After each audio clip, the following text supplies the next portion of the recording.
আসসালামু আলাইকুম রহমতুল্লাহ। আমি মিনা বলছি ঢাকা মিরপুর থেকে। অনেক দিন পর দেখা হলো আপনাদের সাথে।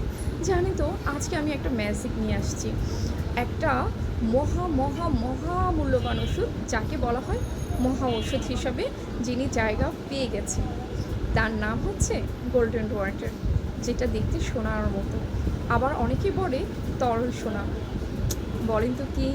তার নাম হচ্ছে চিরতা। এই চিরতার স্বাদ একেবারে তিতা।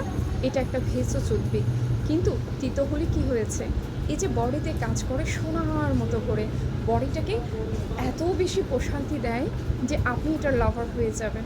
আমি তো চিরতার প্রতি প্রচণ্ড দুর্বল, কারণ বাস্তবে এই চিরতা আমাকে ম্যাজিক দেখিয়েছে।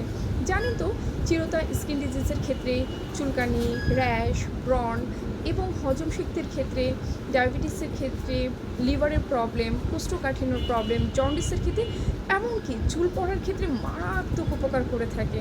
কিন্তু চিরতা খেতে হবে জেনে বুঝে। ওহো, আমি তো বলতেই ভুলে গেছি, আমি তো একজন হোমিও ডাক্তার, তাই না? আমাদের হোমিওপ্যাথিতে চিরতা নামের কিন্তু একটা মেডিসিনও আছে। এরপর আমি বলবো চিরতা কীভাবে কেমন করে খেতে হয়। কেমন? সে পর্যন্ত আজকে সবাই ভালো থাকবেন, আমার জন্য দোয়া করবেন অনেক বেশি। আল্লাহ হাফেজ।